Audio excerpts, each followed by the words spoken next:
Hello, everyone! When I was getting my master's in teaching, I managed to get a 4.0 while also working 5 different jobs.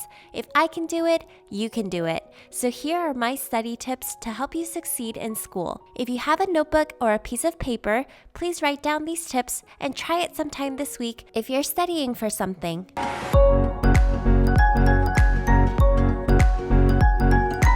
What's up, everyone? Welcome back to my channel. So today I wanted to share with you some of my study tips on how to get a 4.0 or to feel motivated again, especially if you're studying right now or you're in midterms or finals. I hope that this video helps you feel like you can do this, because you can do this. So I was not always a 4.0 student in high school and in undergrad. Definitely there were moments where I didn't know what I was doing.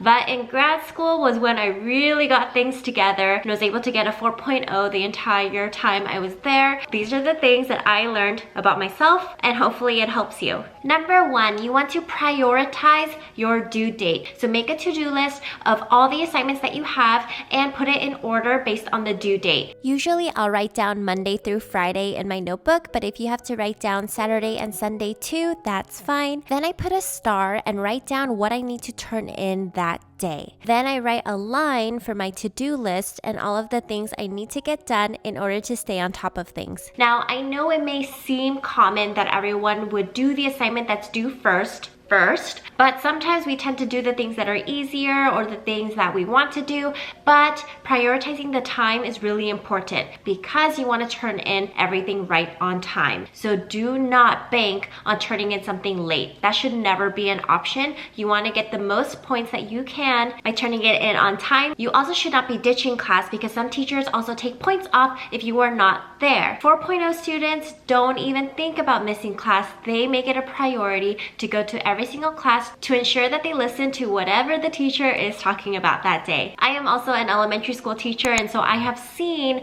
some of the things that I see in my straight A students versus the students who may not be doing as well. This next tip can just be not only a study hack but a life hack, and it's changing the playback speed on your videos. If your teacher is posting lecture videos on YouTube or some type of video program, you can actually change the speed so that it goes by faster and you don't have to spend an hour listening to something. You can actually spend 45 minutes or 30 minutes depending on the playback speed. On YouTube, there's already a playback speed that you can adjust. I find that 1.3 is the area where I can still understand very clearly what the person is saying. Another app that I know of is Video Speed Controller, and you can actually go up by 0.1 increments, and so that's how I can get 1.2, 1.3, and it works on Netflix too, so I can watch Korean dramas faster.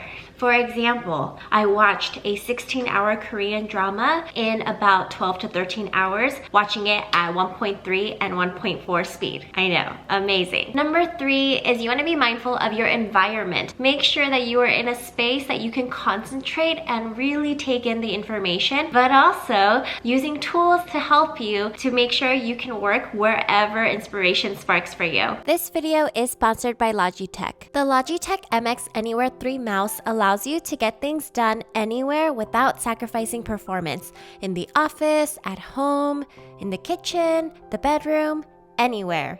It comes in rose, pale gray, or graphite. I love how it fits in my hand, how portable it is, and how precisely it tracks even without a mouse pad. The setup is really simple, and you can use the USB or Bluetooth, and it can last up to 70 hours with just the Bluetooth use. The mouse has max speed scrolling, button customization, and it has a modern design. So click the link in my description to purchase a Logitech MX Anywhere 3. And I love the fact that it works anywhere on any surface. Tip number 4, when you are studying, it is proven that images actually last longer in our minds than text will. So if you can draw, if you can apply a picture to whatever it is that you're studying, you are more likely to remember it than if you're just reading and trying to take in all of this information. Try to draw a picture next to whatever it is you need to remember. And even if the picture looks silly, that's even better, because silly things are things that we tend to want to remember as well because it's funny, especially when it comes comes to taking notes, sometimes I would rewrite the same exact thing 3 times. So the first time I would answer something while looking at, the actual answer. Then the second time I would try to not look at it and see how much of it I remember. Then the third time I would not look at any type of textbook or any of my notes, and I would just go from memory. And writing it 3 times really helps me see, do I know this or not? Sometimes we think we know something and then we come to the test and we blank. So this ensures that I have created repetition, and I'm also making sure I really know the content. Number 5, try your best to be prepared before your class lecture or before your teacher is about to teach something. Preview it for yourself. A lot of us have our books at home. We have all the things that we need. Go ahead and look through the future chapters and see, can you get an idea of what your teacher is going to be talking about? If you preview it, you are more likely to pay attention in class because you have an idea of what they are talking about. Front loading is what I do with my own students too. I let them know this is what we're doing today, this is what we're going to do the rest of the week, just so that they have some form of interest and they're looking forward to a certain lesson. Then they're more likely to pay attention and then remember whatever it is that we're learning. And that goes into this idea that we want to enjoy what we are learning. And a really big part of why I got a 4.0 in grad school was because I was learning subjects that I really enjoyed and I found joy in. So I wanted to learn more. I wanted to know as much as I could, so I went above and beyond as consistently as possible. Now, I know we're not going to love every single subject that we take, but try to find the joy in whatever it is that you're learning. Just because you don't get something right away does not mean 1, you don't like it, or 2, you're dumb. It just means that you haven't found the way to remember it or to stay hooked on it. So find ways to help yourself get engaged and interested.